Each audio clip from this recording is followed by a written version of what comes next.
We listen, we don't judge. We listen with no judgment. Indaba ka-Anonymous osibhalele namhlanje ifundeka kanje.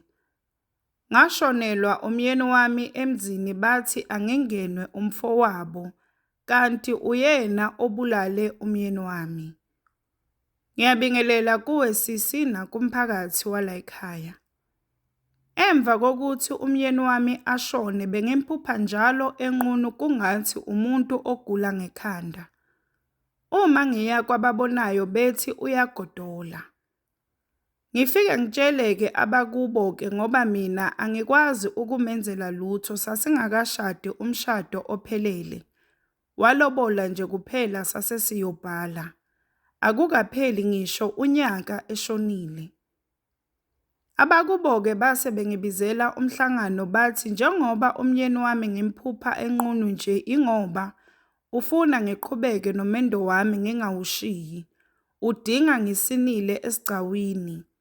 Bathi angingenwe ubhuti wakhona omdala.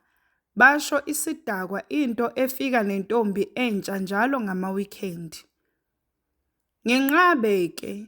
Bathi angimunike ithuba lempilo ayiphilayo wenziwa ukungabi namuntu oqondile. Cha yena akekho mubi futhi akanangane njengami. Ngihlale-ke ngithi ake ngimbuke ngithe sengiyambona impela usebuyekile utshwala. Usehlezi esekhaya ngama-weekend ngisho bezomlanda abangani unqaba isiZulu. Cha ngimbone nami ukuthi useshintshile ngempela. Ebese ngiyamnikeza-ke ithuba ngoba nalamaphupho ebengazibekile phansi.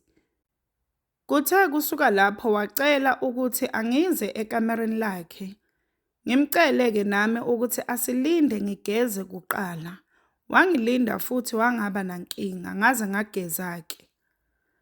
Ngithe sengiya ekamereni lakhe yazi sasithi nje masiqala nje sisondelana. Ngivele ngizwe umnyango uvuleka, ngizwe iperfume yomyeni wami igcwala indlu yonke. Ngizwe ukuthi ukhona la.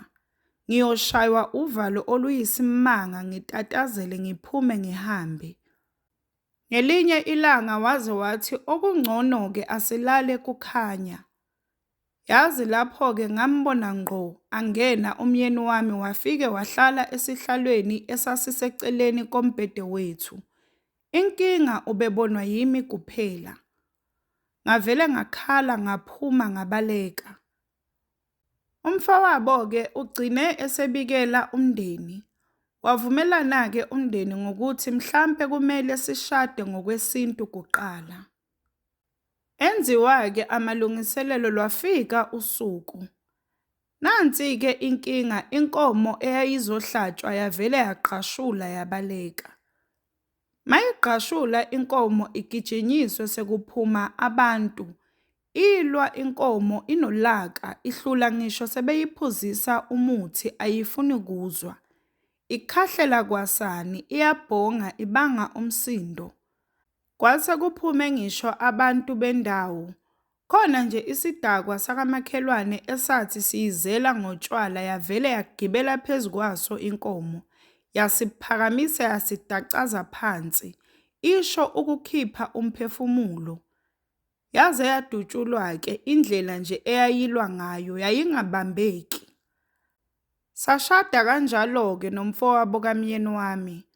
Kodwa leli phupho labuya ngamandla. Ngimbone umyeni wami eze eqhaqhazela amakhaza kungathi nezulu liyana. Sekumele phela silaleke ndawonye nomyeni wami omusha. Yazi sasithi sisaxoxa nje avele azumeke flat. Uyophaphama ekuseni sengiqede kwakuqoka sengimvusa ngiya emsebenzini. Uma evuka uzofuna silale phela. Kanjani-ke ngoba ngilate kumele ngosebenza. Lento yakhe-ke yokuzumeka ibimenza nsuku zonke sesize sixabana. Athi mina angimvusi. Kwaqala manje kwaba muncu endlini. Izinyanga ziphelile asikaze sithintane nakanye.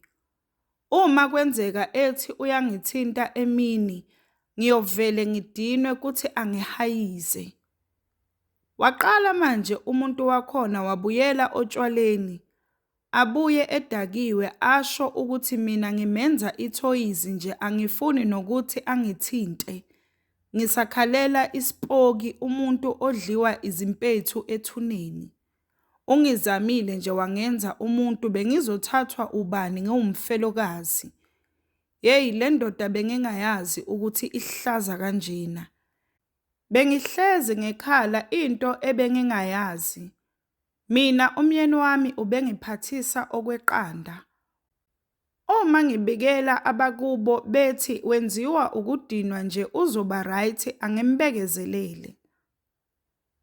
Ngithe ngisabekezele kanjalo kwamina angisenalo nothando lokulala naye lo muntu ongithuka kucishe ukusa emnyango ngakusasa avuke axolise athi wenziwe utshwala.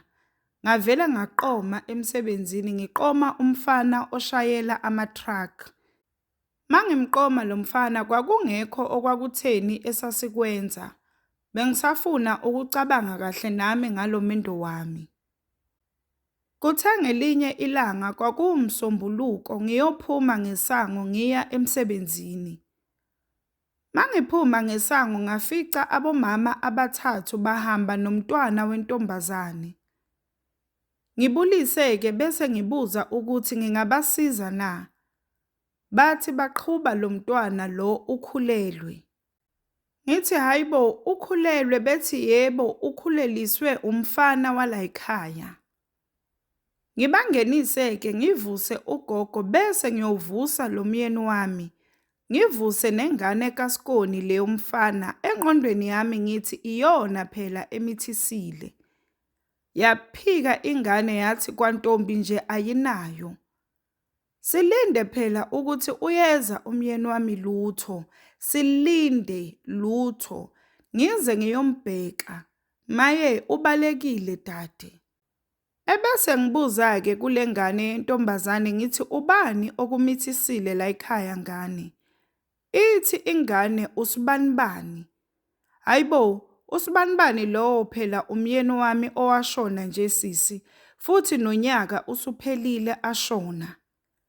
Ithi nje ingane uyena, ngathi angeke ngane awuchaze. Vuliyane-ke ifoni ingane. Maye, ilo myeni wami wongeno lona balele dade emashidini amhlophe. Ngavela ngathwala izandla ekhanda. Ngimbuze ukuthi ngane uyazi ukuthi ushadile lo muntu ukhuluma nomkakhe kuyimanje. Ithi nje ingane lutho, umfana uyithembise indumezulu yomshado futhi wayitshela nokuthi ingasikhiphi isisu ingane yakhe yokuqala le. Ngabona ukuthi le ndoda yenza ngamabomu. Pho manje yini izibize ngegama lomyeni wami osazishonela? Ngavele ngaphuma ngabashiya ngaya emsebenzini mina. Ngangingeke ngihlale ilanga lonke endlini ngangizohlanya, phela le ndoda iyangijwayela. Ngabuya-ke ntambama ingekho yaze yabuya ngobusuku idakwe inyamaphepha. Isho kona-ke ukuthi yona ibingeke ingalali ilinde inkomo evalwe izipoki. Mina angifuni ukulala naye ngoba ngilala lale ndoda yami efile. Yazi wakhuluma waze washo ukuthi umyeni wami wafela kona lokhu ukuzenza engathi izinto ezinhle zifanele yena kuphela. Ubezenza ngcono ngoba yena engaphusi. Yazi ilapho engabona khona ukuthi le ndoda ibimzonda umyeni wami, futhi iyona embulele. Kodwa-ke ngoba ubufakazi nganginganabo ngabona ukuthi kungcono ngiwukhiphe lowo mcabango engqondweni yami.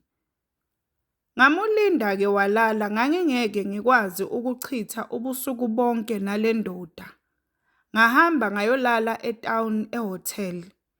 Lobo busuku-ke ekuseni ngavukela ekhaya ngafike ngalundlala lonke udaba. Zandlula zambili insuku engakaze afone nakanye.